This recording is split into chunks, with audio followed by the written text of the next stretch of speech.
Welcome to The Explainer. Today, we're diving into a pretty big trend you've probably seen online, Broicism. Is it a real path to self-improvement, or is it just a total misunderstanding of ancient Stoicism?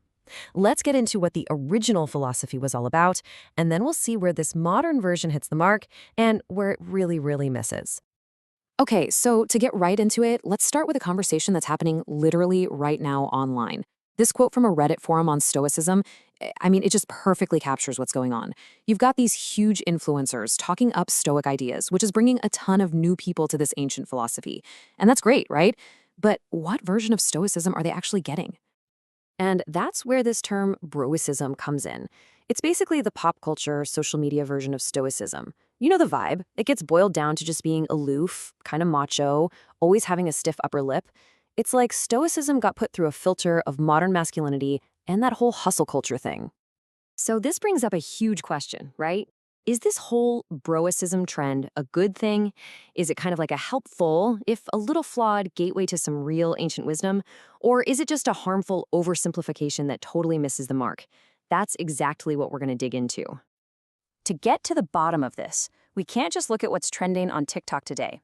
Nope, we've got to go back, way back, more than 2,000 years actually, to ancient Greece and Rome. We're going to meet the OG Stoics and find out what they really believed. You know, Stoicism wasn't just some idea that popped up overnight. It was a whole school of thought that grew and changed over hundreds of years. Scholars usually break its history into three big phases. It all started with its founder, Zeno, who used to teach in a public painted porch, a stoa, in Athens. And it grew all the way to the Roman era, where we get some of its most famous names. And what's just incredible are the people behind the philosophy.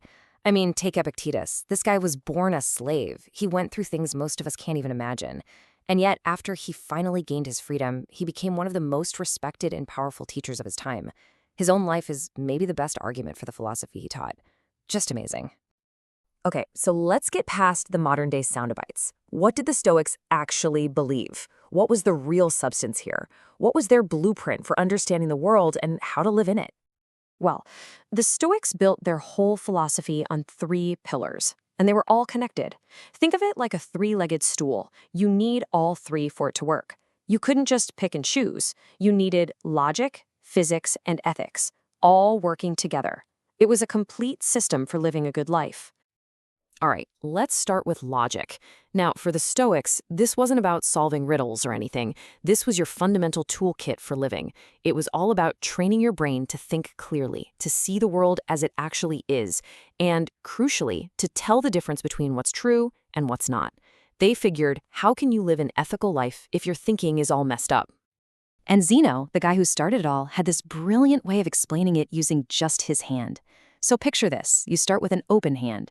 That's just a perception, an impression of something.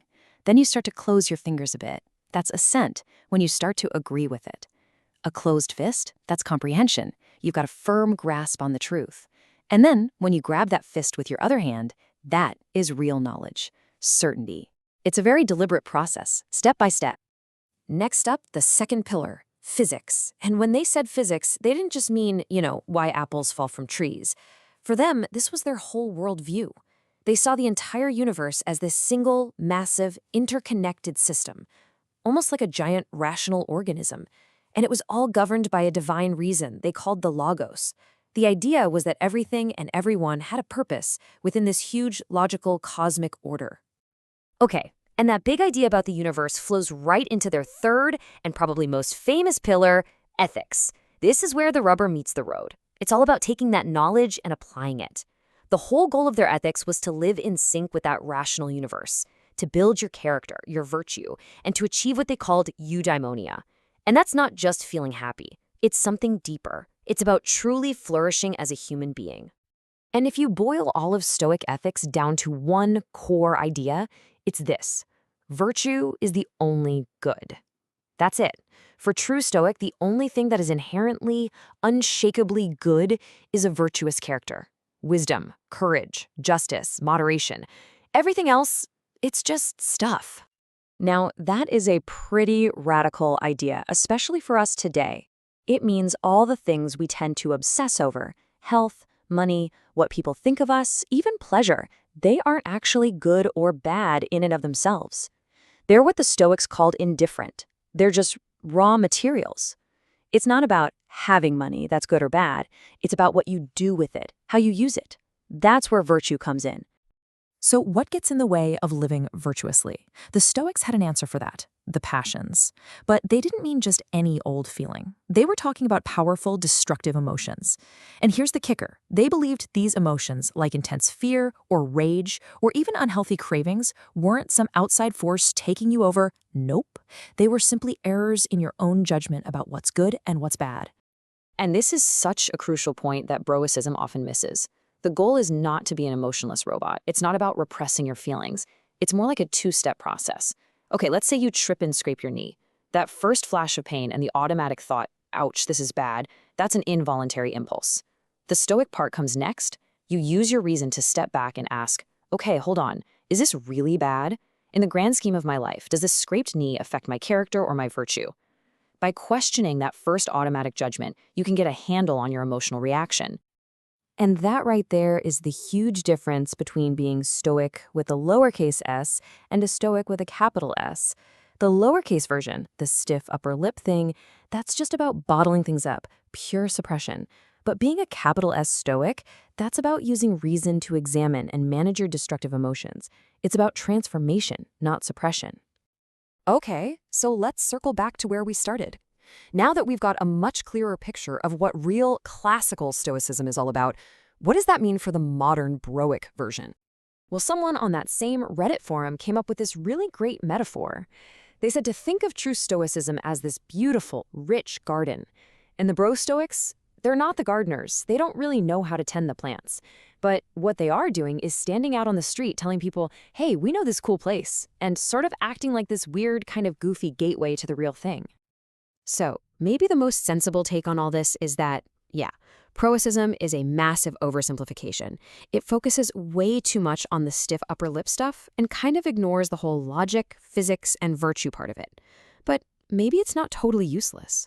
For some people, that flawed, imperfect gateway might be the only way they ever find out about the beautiful garden of the real philosophy in the first place. And make no mistake, the legacy of the real philosophy is just massive. I mean, Stoic ideas had a huge influence on early Christian thinkers. The philosophy had a big comeback during the Renaissance, and get this, its central idea, the idea that our judgments about things, not the things themselves, are what cause us to suffer, well, that's the literal foundation for one of the most successful forms of modern therapy, cognitive behavioral therapy, or CBT. That's incredible. So let's end on this. The ultimate goal for a Stoic was to live in accordance with nature. And that meant two things: living in line with our own nature as thinking, rational beings, and living in line with the nature of the whole interconnected universe. Now, that's not just some dusty old idea. It's a very real, very relevant question for all of us today. I mean, in our world of social media, AI, and all the crazy challenges we face, what does it actually mean to live a rational, a virtuous, and a truly flourishing life? That's the powerful question the Stoics left for us to answer.